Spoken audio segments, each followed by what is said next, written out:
bonsoir, bonjour. J'espère que vous passez un bon début de journée. Donc je viens là devant vous pour vous parler en effet des libertés numériques en général et d'un certain nombre de notions que la Quadrature du Net pense très importantes dans l'espace numérique qui est devenu quand même très important aujourd'hui dans notre société. Et donc on va faire un petit balayage des sujets importants de ces derniers temps avec notre association. Donc déjà la télécommande marche, c'est déjà bien. Donc déjà, je me présente à vous, c'est peut-être surprenant pour vous, mais donc je me présente à vous sous un pseudonyme, donc Chloridric. Le pseudonymat est quelque chose, déjà une première notion importante à introduire. C'est une notion extrêmement importante dans le milieu du numérique parce que c'est quelque chose qui permet le débat démocratique. C'est une notion que la Quadrature veut absolument rappeler régulièrement. C'est que si on ne peut pas s'exprimer sous un pseudonyme sur Internet, en fait, si on est forcé à parler sous son vrai nom, en fait, on ne va plus s'exprimer de la même manière. Toutes les personnes qui ont une maladie, qui ont une situation particulière familiale, qui ont une sexualité différente de celle que leur famille voudrait, par exemple, ne pourront plus s'exprimer s'ils sont obligés de le faire sous leur vrai nom. Et donc ça, c'est quelque chose, c'est une notion qui est très importante pour nous de pouvoir conserver, et d'ailleurs on le reverra encore dans des sujets dont on parlera tout à l'heure. Et donc, je suis, sinon, dans la vie, développeur logiciel dans une PME parisienne. Et donc, bénévole depuis presque la création de la Quadrature, donc en 2011, et membre de la Quadrature depuis que c'est une association qui contient une trentaine de membres. Alors, donc l'association à la Quadrature du Net, la slide n'est pas complète, il y a encore des choses en bas. Donc la Quadrature du Net est une association qui a été créée en 2008 suite à deux sujets principaux à l'époque, qui étaient le paquet télécom en Europe, qui visait à réglementer les télécoms, et la Hadopi en France. Les sujets principaux de la Quadrature du Net, en général, ce sont les données personnelles, la censure, la surveillance et le marché des télécoms. Donc on ne voit pas le reste de la slide, c'est dommage. Donc pour les données personnelles, vous avez toutes et tous entendu parler du RGPD, le Règlement général sur la protection des données. C'est un règlement européen qui a commencé à être rédigé en 2014-2015 et donc auquel on a participé à cette rédaction pour arriver à ce que vous avez dû voir en mai 2018 arriver, avec plus ou moins de bonheur. E-Privacy est une directive européenne aussi qui est arrivée en 2001 sur le spam et les cookies. Voilà, et sur la censure, donc on a un certain nombre de sujets dont vous avez entendu parler cette année, la loi Avia contre la haine en ligne, le règlement terrorisme, etc. Les autres sujets qui tournent autour de la Quadrature du Net et qu'on essaye de pousser aussi, et qui sont des sujets aussi importants, c'est le logiciel libre. Donc la possibilité de pouvoir avoir un outil qu'on va modifier, qu'on va pouvoir réutiliser, qu'on va pouvoir échanger et l'adapter à notre besoin et surtout vérifier ce qu'il fait, ce qui est très important à partir du moment où on lègue l'ensemble de notre vie numérique à des outils, à ce type d'outils. Donc voilà, donc je n'ai pas le reste de la slide, c'est un peu dommage, mais on va continuer. Alors, je regardais la conférence de l'année dernière, donc où Laurent Alexandre faisait une présentation de l'intelligence artificielle à sa manière propre. Et donc, je voulais un peu préciser la manière dont la Quadrature du Net fonctionne aujourd'hui. Donc, il faut pas voir la Quadrature du Net comme un technophile, une association technophile ou une association technophobe qui essayerait de limiter l'usage des technologies. On ne veut pas avoir cette idée qu'il faut absolument que la technologie soit appliquée de toutes les manières possibles, que la technologie est neutre, surtout, c'est quelque chose qui est vraiment faux et qu'il faut éviter. On se voit plus comme des technocritiques. C'est-à-dire qu'on regarde, on met un pas de côté, on regarde la technologie, on regarde quelles sont les conséquences politiques, quelles sont les conséquences sociétales, quelles sont les conséquences sociales, technologiques, techniques qu'elles ont sur notre environnement, et on essaye de balancer qu'est-ce qu'on pourrait proposer pour éventuellement contrer ces effets pervers. Et voilà, et donc on fait un rappel assez permanent sur les conséquences de la technologie, plutôt que de dire ah bah oui, c'est génial, il faut en mettre partout. Alors, on a un exemple avec l'intelligence artificielle. Donc, Laurent Alexandre, l'année dernière, disait voilà, il faut absolument mettre l'intelligence artificielle partout, il faut dépenser des milliards pour suivre le marché de l'intelligence artificielle.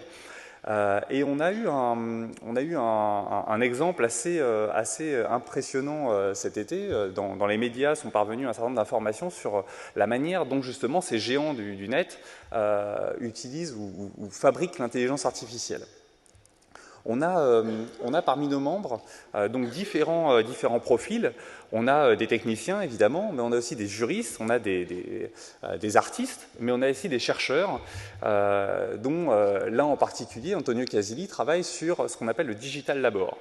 Alors, si vous ne savez pas ce que c'est que le Digital Labor, en fait, c'est justement le fait que pour faire marcher l'intelligence artificielle, en réalité, il faut des gens derrière. Et il faut des gens qui sont des travailleurs du clic. C'est des gens qui vont fabriquer l'intelligence de la machine en lui expliquant que dans une photo, on trouve un cheval, un ciel bleu, une forêt, et puis l'agent intelligent, le système intelligent va apprendre de ça et puis se corriger. Et en fait, ce système ne peut même aujourd'hui encore pas fonctionner sans ce Digital Labor. Et ça fait des années que Antonio Casilli en parlait.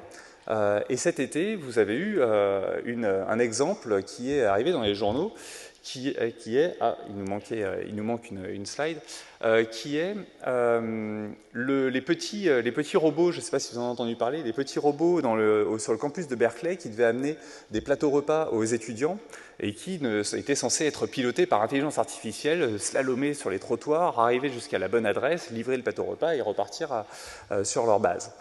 Et en fait, on s'est aperçu cet été, ça a été diffusé dans la presse, qu'en réalité, ces petits robots étaient pilotés par des Colombiens pour 2 $ de l'heure. Donc il n'y avait aucune intelligence artificielle derrière, les caméras filmaient, envoyaient le flux vidéo en Colombie, et vous aviez un Colombien qui était là avec son joypad en train de piloter le robot dans les rues de Berkeley. Donc ça a fait un peu bizarre, c'est assez amusant comme usage, c'est assez amusant comme application, mais il y a des applications qui sont un peu plus problématiques quand même, en particulier les assistants vocaux. Donc les assistants vocaux, je vous parle de Siri, qui est un des plus anciens qu'on connaît, mais dernièrement, on met dans beaucoup de foyers les Google Home, les Alexa. Et cet été est parvenu aux oreilles du grand public le fait que, en réalité, ce n'était pas uniquement des algorithmes qui traitaient les données. Alors on nous faisait croire que, comme c'est une machine qui traite l'audio, qui traite le son qui vient de ces enceintes-là, tout est automatisé et donc il n'y a pas de violation de la vie privée. Et en fait, on s'est aperçu, et donc on en a beaucoup parlé, et les géants du net, Amazon, Google et Apple à minima, ont convenu qu'en effet, il y avait des enregistrements qui étaient réalisés et envoyés à des travailleurs du clic dans des pays à bas coût pour que ces fichiers audio soient écoutés et vérifiés, pour vérifier que l'intelligence artificielle comprenait bien ce que les gens vous demandaient, pour améliorer aussi ses compétences. Et donc, en fait, il ne faisait pas tout à fait ce qui était promis. Et donc, Antonio Casilli conclut un article de Mediapart, qui est paru dernièrement, en rappelant que non seulement ces enregistrements étaient effectués et ces informations, donc ces fichiers sont envoyés à des humains, mais en plus, Apple donnait à ses micro-travailleurs accès à tous vos fichiers personnels, puisqu'il fallait bien vérifier la cohérence des informations qui étaient données à travers la compréhension du fichier audio. Et donc Apple a donc doublement menti en disant qu'il n'enregistrait pas les gens, ce qu'il faisait et qu'il envoyait à des vrais humains, et en leur affirmant que Siri fonctionnait. En réalité, Siri ne fonctionne pas vraiment, puisqu'il faut en permanence payer des gens pour améliorer le système et vérifier que tout est bien compris. Alors la quadrature du net, ce n'est pas que de la critique de la technologie, c'est aussi de la proposition d'amélioration de la technologie. On a fait tout au long de notre histoire un certain nombre de propositions. Le droit d'auteur, par exemple. Vous avez entendu parler de la directive copyright récemment, certainement. Donc ça, c'est suite, entre autres, à une campagne qu'on a menée depuis, on l'a commencé il y a 5 ans, 5 ou 6 ans, auprès de la Commission européenne, pour dire que, en fait, le numérique, l'environnement numérique était plus très adapté, le droit d'auteur était plus très adapté au numérique et qu'il fallait le mettre à jour. Le statut des hébergeurs, qui est une proposition qu'on a faite dernièrement, qui est de dire que finalement un Facebook qui est gigantesque, qui accumule énormément de données et qui fait en plus un travail d'éditorialisation du contenu, parce que vous ne voyez pas la totalité des posts de vos amis, des pages que vous avez demandé à voir, Facebook décide de ce que vous voyez ou pas, et comparativement à d'autres hébergeurs qui, eux, sont des forums, par exemple, qui affichent la totalité des informations, qui sont petits, qui ne font aucune éditorialisation, eh bien, nous trouvons qu'il est important de faire une différenciation juridique entre les deux et qu'il y a des obligations qui s'imposent de manière plus précise à Facebook plutôt qu'aux petits hébergeurs. Le RGPD, donc le Règlement général à la protection des données, comme je disais, on a travaillé dès 2015 avec les députés pour pouvoir rédiger un règlement général le plus protecteur possible sur les données des citoyens européens. Et enfin, dernièrement, l'interopérabilité. On a parlé de la loi contre la haine en ligne de Laetitia Avia, et on en a profité donc pour proposer une autre solution que de la censure en ligne, puisque en fait c'est ça qui est proposé par la loi de Madame Avia, c'est de la censure en ligne laissée aux GAFAM. Donc on leur demande de censurer les textes haineux. Nous, on pense qu'il y a d'autres solutions, par exemple l'interopérabilité, c'est-à-dire obliger Facebook à interopérer avec des plus petites structures différentes qui seraient, par exemple, vous pourriez lancer un service qui serait interopérable avec Facebook et donc faire venir des utilisateurs de Facebook sur votre plateforme. Et aujourd'hui, c'est très compliqué parce que les gens, ils ont leur réseau social sur Facebook. Et leur réseau social, s'ils ne peuvent pas partir avec, en fait, ils vont rester un peu accrochés. Et c'est ça qui fait que les gens restent dessus.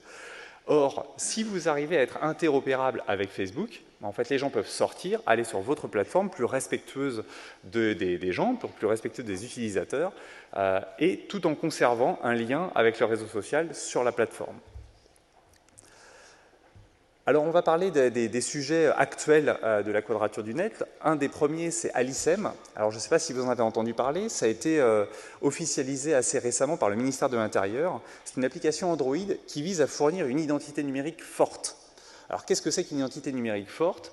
Aujourd'hui, vous avez des identités numériques à travers France Connect, par exemple.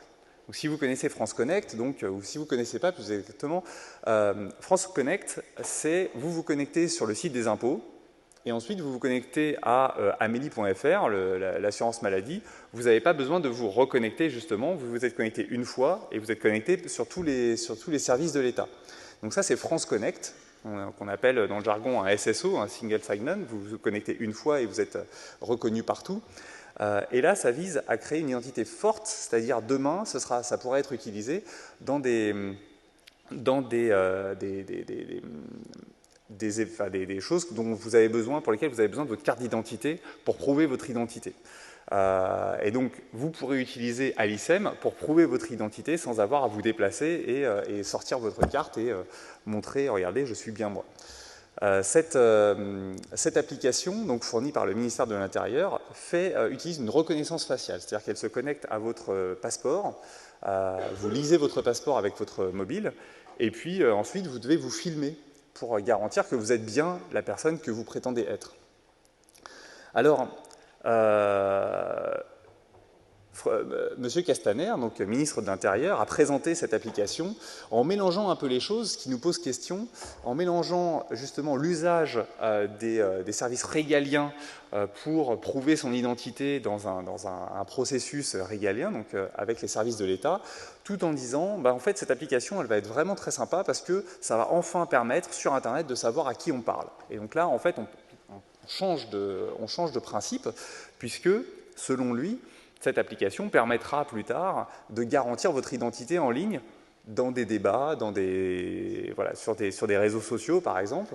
C'est quelque chose qui date d'il y a très longtemps, hein. On avait déjà en 2006, avec M. Sarkozy, eu l'idée d'avoir une identité numérique garantie, avec une carte d'identité qui aurait deux fonctions, enfin deux cartes à puce, dont l'une permettait d'aller sur Internet et d'assurer que c'est bien vous qui êtes en train de parler. Ça avait été retoqué par le Conseil constitutionnel à l'époque, mais on en entend reparler aujourd'hui, donc on reste un peu attentif à cette question-là. Malheureusement, Alicem va à l'encontre du RGPD puisqu'elle impose de passer par une reconnaissance faciale pour pouvoir se connecter et utiliser cette identité numérique forte. Or, c'est une donnée personnelle et on oblige pour pouvoir utiliser Alicem de passer par une donnée personnelle unique. Malgré la demande de la CNIL, le décret n'a pas été modifié et donc Alicem est sorti avec uniquement cette idée de reconnaissance faciale. Donc on attend la réponse du Conseil d'État sur cette demande. Nous, on demande à ce qu'on puisse passer par exemple à la mairie et que la mairie valide bien notre identité et qu'ensuite on puisse utiliser Alicem directement sans passer par la reconnaissance faciale. Alors, on a un deuxième sujet actuellement qui sont les cookies. Donc vous avez certainement dans vos entreprises des sites internet sur lesquels les utilisateurs peuvent aller et puis vous leur mettez un joli bandeau en bas disant si vous continuez votre navigation sur notre site, eh bien vous acceptez par défaut le dépôt d'un cookie sur votre machine. Alors, en fait, aujourd'hui, c'est illégal, cette pratique est illégale, puisque normalement, il faut absolument le consentement explicite de l'utilisateur, au sens du Règlement général à la protection des données, pour avoir le droit de déposer des fichiers sur son ordinateur.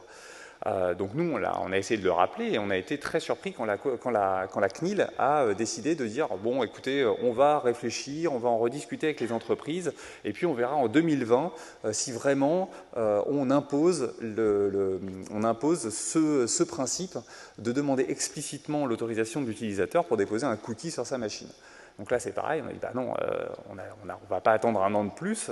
Normalement, la loi, elle s'impose de fait quand elle paraît. Et donc, on a fait aussi un recours devant le Conseil d'État sur cette question-là pour demander à ce que la loi soit appliquée correctement. Alors, dernier sujet important, parce que c'est un sujet d'actualité, donc c'est l'enregistrement des données de connexion. Donc ça, c'est une obligation qui est en France depuis le début des années 2000, qui est d'enregistrer toutes les connexions. Au niveau du fournisseur d'accès Internet, en fait, on va conserver pendant 1 an votre connexion, on va être capable de reconnecter votre identité, donc plus exactement le propriétaire de l'abonnement Internet, et l'adresse IP qu'il a utilisée. Et pour les services, les services Internet, donc les sites sur lesquels vous vous connectez, si vous publiez, il a obligation aussi de conserver des informations permettant de faire une connexion avec vous, avec votre identité, pendant 1 an.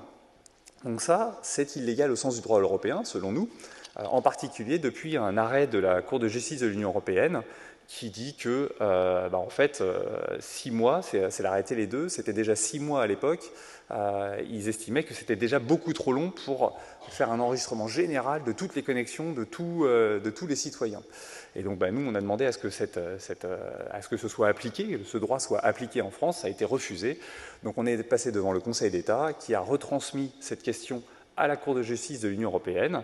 Et donc on était ce lundi et mardi devant la Cour de justice de l'Union européenne pour défendre cette obligation de ne pas conserver l'ensemble des données personnelles plus de quelques semaines, en fait. Voilà. Et donc on attend maintenant le résultat. C'est une décision très importante parce qu'en fait, il y a énormément de pays qui sont venus défendre leur droit à conserver les données de connexion pendant extrêmement longtemps, jusqu'à 1 an, voire plus. Et donc, en réalité, ils sont venus expliquer qu'ils faisaient déjà des choses illégales aujourd'hui. Donc, c'est quelque chose sur lequel on espère que la Cour de justice de l'Union européenne nous donnera raison. On a un gros projet dans le futur, donc ça c'est le dernier projet dont je voulais vous parler, qui s'appelle Technopolis. Alors il y a 4-5 ans, donc ça a peut-être réveillé un certain nombre de choses en vous. Là, on parlait de la Smart City. La Smart City, c'était très à la mode il y a 4-5 ans, peut-être 6 ans. C'était l'idée de pouvoir piloter la ville, avoir un pilotage vraiment proche du citoyen avec des données qui rentraient, des capteurs un peu partout pour pouvoir adapter la ville à l'usager. Malheureusement, ça a fait un peu long feu, et donc ces dernières années, on voit plutôt apparaître non plus des smart cities, des installations de smart city, mais plutôt des installations de cop city, puisque au lieu d'utiliser les capteurs pour aider le citoyen, pour améliorer la ville, en fait, on commence à les utiliser pour surveiller les usagers des espaces publics. Alors, c'est un peu la course au gadget, hein, parce que ce qu'on voit apparaître, c'est de la reconnaissance faciale, par exemple. Dans les rues de Nice, M. Ciotti a demandé à ce qu'on mette des caméras de vidéosurveillance avec de la reconnaissance faciale intégrée pour suivre les fichiers S. On a entendu parler aussi de reconnaissance des émotions dans le tramway niçois. On a entendu parler donc de reconnaissance faciale à l'entrée des lycées aussi. On a dans certaines villes des micros qui vont détecter de manière intelligente des événements. Voilà, des caméras qui détectent non pas qui font pas de reconnaissance faciale, mais qui détectent des événements aussi. Voilà, et tout ça, pour nous, c'est une illusion de sécurité. C'est du solutionnisme technologique, parce que ça ne va pas répondre directement au problème initial, ça ne va que le prendre dans les rues, à la toute fin du problème, et donc ça ne répond pas à l'origine des problèmes auxquels qu'on veut résoudre. Enfin, je voulais parler de l'asymétrie entre les pouvoirs publics et les entreprises privées, parce que ces technologies-là, les entreprises essayent de les pousser un maximum. Alors on a vu, hein, l'intelligence artificielle, en plus, ça marche quand même plus ou moins bien. Donc aujourd'hui, ils essayent de pousser la vente de ces technologies qui sont quand même pas hyper fonctionnelles. Mais on a une vraie différence de pouvoir entre les entreprises privées qui fournissent et les pouvoirs publics, les mairies, les régions qui elles, les intègrent et payent pour les intégrer. Alors, on a un exemple, c'est Saint-Étienne. Saint-Étienne, on a récupéré des documents avec l'usage de la CADA, donc la Commission d'accès aux documents administratifs. Donc, tout document administratif peut être transmis à un citoyen qui en fait la demande. Donc, on a pu demander les contrats entre la ville et les entreprises. Ces documents nous ont montré des choses très intéressantes. Les micros, donc c'est des micros qui vont être posés dans l'espace public, posés dans la rue, ils vont enregistrer tout ce qui va se passer dans la rue et ils vont se déclencher sur des événements particuliers. Alors, entre autres, on a comme événement des accidents de la route, donc des bruits de chocs de voitures, on a des bris de verre, on a des bagarres, des échauffourées qui vont être détectés, mais des choses un peu plus surprenantes comme des bruits de scie circulaire. Alors on a essayé de réfléchir, hein. Je pense que ça doit être pour quand vous avez un vélo et qu'on utilise une scie circulaire pour couper le cadenas, j'imagine que ça doit être ça qu'on essaie de détecter. Mais donc ces événements, nous, au niveau technique, on a un peu réfléchi, mais ces événements, finalement, c'est un type d'événement, un lieu, donc un numéro de micro pour savoir où s'est passé l'événement, et une date, une heure. Et donc tout ça, ça pourrait être envoyé par un SMS. Et finalement, dans le contrat de pause, l'entreprise dit, nous, on a besoin d'une connexion 4G. Alors, la connexion 4G, on dit, ouais, mais c'est énorme, cette connexion 4G, pourquoi? Enfin, qu'est-ce qu'on va transmettre sur une connexion 4G? On va envoyer un petit paquet de temps en temps de données. Et en fait, c'est là où on arrive à la question du privacy by design. C'est-à-dire que c'est une notion très importante qui vise à créer le système dès l'origine pour éviter justement que des données puissent être utilisées d'une manière non souhaitée. Et là, ce qu'on dit, c'est en fait, avec la 4G, on pourrait streamer, on pourrait envoyer sur le réseau l'ensemble de la captation sonore qui se passe dans la rue. Et ça pose un très gros problème de vie privée. Les gens qui passent dans la rue et qui discutent à côté des micros n'ont pas forcément envie que ce soit streamé. Et où est-ce que ça va aller? Combien de temps ça va rester enregistré? Par qui ça va être utilisé? Et donc, ça, c'est une question très importante du privacy by design, de créer le produit dès le départ pour qu'il ne puisse être utilisé que dans un cadre très particulier. Et donc, par exemple, là, on dit un SMS suffit, on envoie dans le SMS l'information de type d'événement, le lieu et la date. Et donc, on a l'impression aujourd'hui que les usagers des espaces publics sont un peu utilisés comme des cobayes. Tout ça, ce sont des tests qui sont faits par les mairies. Ils présentent ça comme des tests. Et donc, en fait, les usagers des espaces publics sont un peu utilisés comme des cobayes. On va pouvoir améliorer les systèmes en écoutant, en regardant. Les entreprises vont faire des tests avec les événements qui se passent dans la rue. Et par exemple, on a un projet qui est un contrat entre Huawei et Valenciennes sur l'installation de caméras qui vont faire la même chose que les micros. C'est des caméras qui vont faire de la reconnaissance d'événements. C'est-à-dire, ils vont dire, là, il y a eu une bagarre, là, il y a quelqu'un qui court, là, il y a un accident de la route, etc., etc. Et là, c'est pareil, c'est une installation gratuite. C'est-à-dire Huawei est allé va installer gratuitement ce système-là. Et là, on se pose la question, finalement, qu'est-ce que Huawei a à y gagner? Combien ça va lui coûter? Où vont les données? Est-ce que la mairie est en mesure de comprendre les tenants et les aboutissants de ce contrat?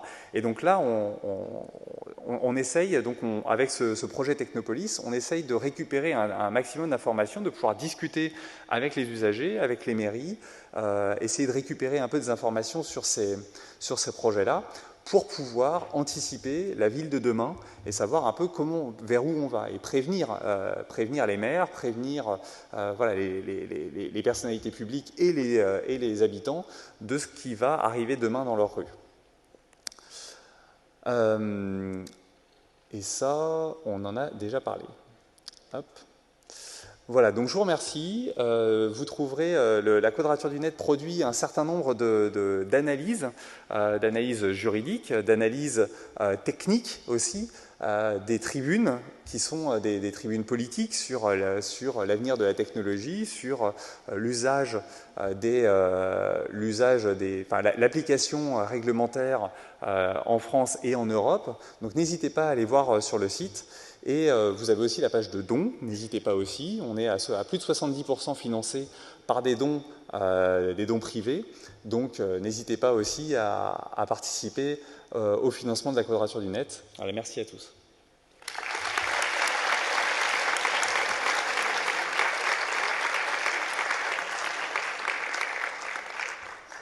Alors normalement, je ne vais pas rester tout seul sur scène maintenant.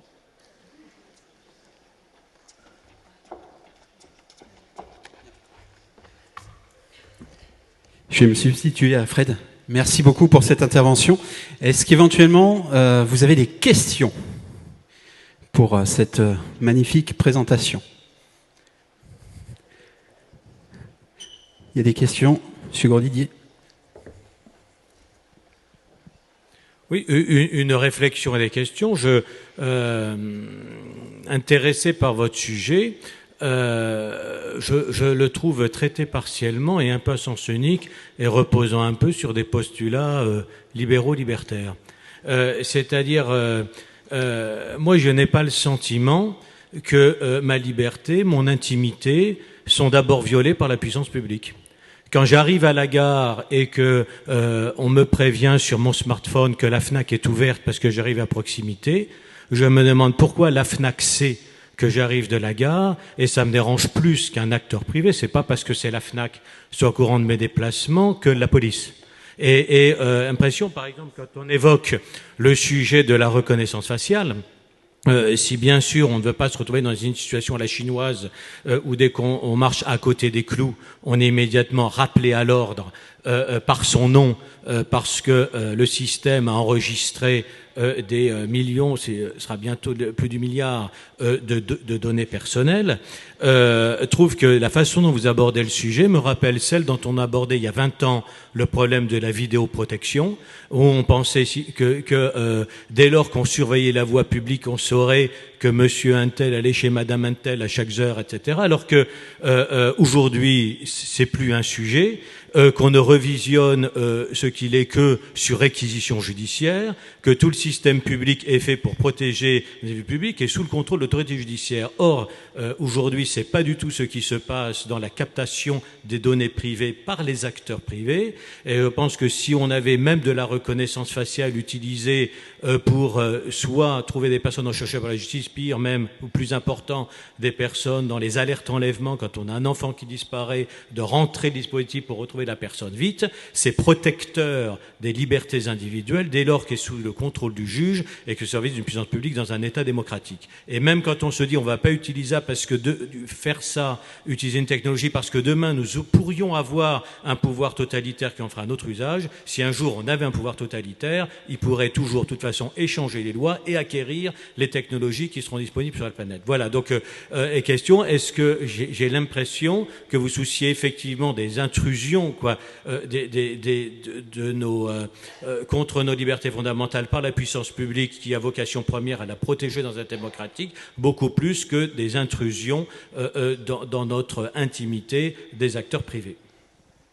Alors en effet, sur les acteurs privés, je n'ai pas parlé des GAFAM sur lesquels On a en fait eu un gros sujet l'année dernière à l'arrivée du RGPD, où on a porté plainte en effet sur des violations de la réglementation, et on a obtenu en début d'année une amende de 50 millions d'euros contre Google sur ces questions-là, et puis les 4 autres contre Amazon, Facebook, Google, donc j'en ai parlé, Microsoft surtout, sont encore en cours.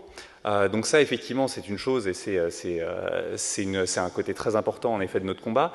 Sur la question des pouvoirs publics, on n'a pas tout à fait la même lecture. D'abord parce qu'il y a tout un tas de règles, de réglementations qui ont été votées depuis 15 ans, je crois que c'est une tous les 18 mois ou quelque chose comme ça, sur la sécurité. Et en fait, elle a toujours été présentée sous la forme, on va lutter contre le terrorisme, on va protéger le citoyen. Et on a vu quand même assez régulièrement que depuis 3 ans maintenant, elle a été utilisée quand même pas mal dans d'autres cadres, en particulier contre des opposants politiques. Lors de la COP21, par exemple, je vous rappelle qu'une loi terrorisme avait été utilisée contre des militants écologistes. Donc ça, c'était quand même un premier problème. Et puis, dernièrement, ces lois ont été utilisées aussi contre les Gilets jaunes. Voilà. Et donc, c'est vrai que nous, ce qu'on dit, c'est il faut faire attention. On prévient. On n'est pas aux commandes. On rappelle qu'il y a des potentiels de risques là-dessus. Et on veut être en première ligne pour dire, demain, si on continue dans cette direction-là, il faut faire attention. Et si aujourd'hui la vidéoprotection n'est pas connectée, n'est pas enregistrée pendant des périodes très longues ou autres, c'est justement parce qu'à l'origine, des gens comme nous ont dit, attention, il faut respecter les libertés publiques, et donc il faut faire attention plutôt à la manière dont on enregistre, dont on stocke, dont les accès surtout à ces données-là vont être effectués. Les accès sont quelque chose de très important sur les données de connexion dont je parlais à la fin, qui étaient donc débattues à la Cour de justice de l'Union européenne lundi et mardi. La question de l'accès est primordiale. C'est-à-dire qu'on dit, aujourd'hui, les États membres veulent stocker la totalité des connexions des millions d'habitants de l'Europe, mais ils disent, attention, on va quand même vérifier les accès. Et donc, très bien, vérifions les accès. Qui va avoir accès? Est-ce que c'est la police directement? Est-ce que ça passe par un juge forcément? Et nous, on dit, s'il doit y avoir accès à ce type de données, ça doit forcément passer par un juge. Et donc, on est là pour le rappeler régulièrement, pour éviter justement qu'on aille à la facilité, parce que c'est ce qu'on entend aussi régulièrement, c'est la justice, c'est lent, donc ça irait quand même plus vite si on passait directement par la police. Et donc voilà, donc nous, on est là pour rappeler ça. Donc en effet, je comprends tout à fait ce que vous dites, mais nous, on veut se porter en avance de phase et avoir une réflexion sur réellement comment pourrait être utilisée cette technologie et donc rappeler au pouvoir public et aux citoyens les risques qu'elle peut engendrer. Bien, j'ai vu une autre question, Loïc, je crois.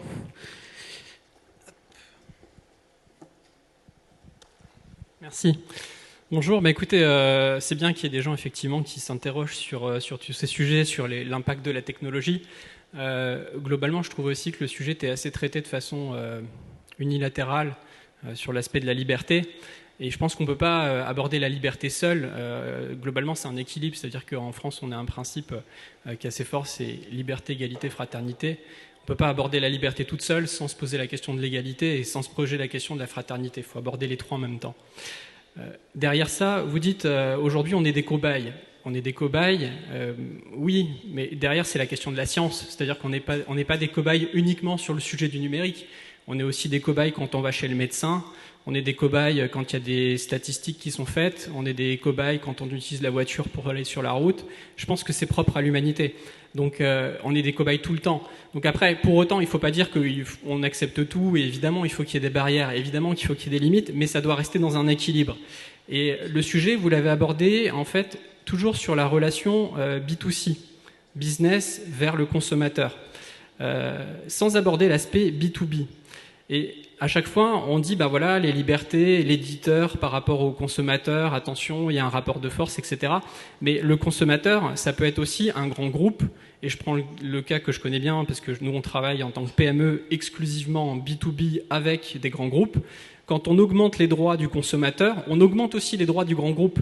Et aujourd'hui, à titre d'exemple, j'ai de nombreux cas de figure où je travaille gratuitement pendant 1 an, parce qu'en fait, je travaille avec des grands groupes qui ont un rapport de force extrêmement puissant, qui ont des lois qui les protègent et qui font que finalement, je fais tout le job de conception, je fais le job de développement et après, le logiciel libre, le fait qu'on ne peut pas déposer de brevet en logiciel fait que finalement, ils récupèrent toute cette propriété intellectuelle et ils développent les choses en interne.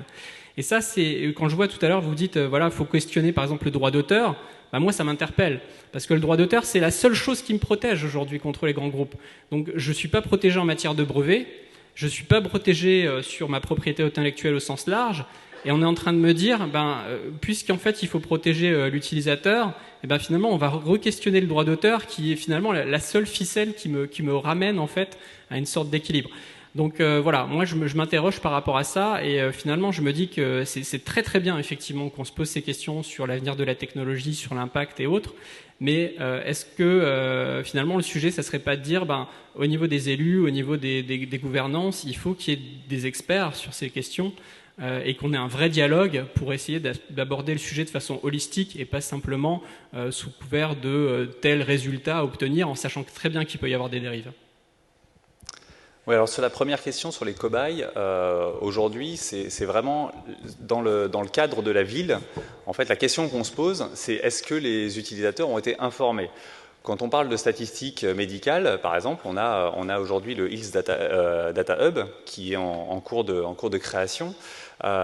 Et c'est aussi une grosse discussion qu'on a sur ce sujet-là, c'est de quelle manière il va être utilisé, est-ce que ça va être anonymisé, est-ce que voilà, on a des vraies questions là-dessus, on n'a pas de garantie sur ce qui va être fait des données et comment est-ce qu'elles vont être captées, est-ce que les gens vont être informés. Et dans la ville, nous, on voudrait vraiment que les gens soient informés de ce qui va être fait, des données qui vont être captées, et parce que c'est aussi une co-construction. C'est vraiment une construction avec les citoyens.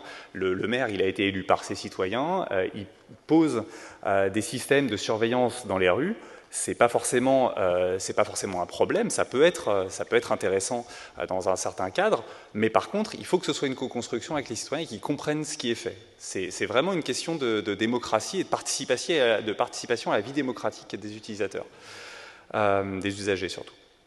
Sur la question du droit d'auteur, en effet, aujourd'hui, vous ne pouvez pas déposer de brevet sur du logiciel. Alors, je ne sais pas ce que vous entendez par le fait que des grands groupes récupèrent votre code source, parce que c'est ça que vous aviez l'air de dire.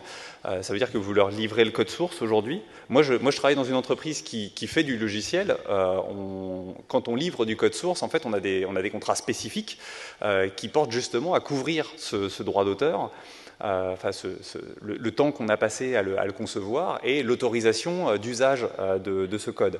Et sinon, on ne livre pas du code source. Donc, j'ai peut-être pas très bien compris ce que vous en faisiez, mais... Il est accessible le code source et de toute façon, il y a un rapport de force qui fait qu'aujourd'hui, commercialement parlant, vous n'avez pas tout la main.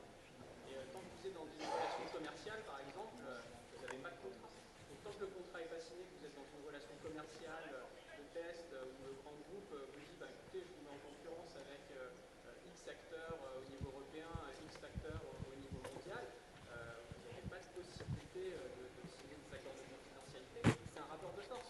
D'accord, mais alors effectivement sur la partie droit d'auteur, le rapport de force que vous allez établir avec un grand groupe, de toute façon, il peut être écrasé. On voit les questions des artistes, par exemple, qui se retrouvent à être obligés de céder leur droit d'auteur, alors que ça n'a pas de sens juridiquement, mais qu'ils le cèdent et leur œuvre va être utilisée sur des 4x3, sur des machins, et donc finalement, c'est vraiment cette question de pouvoir de ces grands groupes face à des petites structures, que ce soit des structures uniques, avec une personne, un artiste, ou que ce soit des PME comme vous. En fait, c'est surtout cette question-là qu'il faut aller regarder.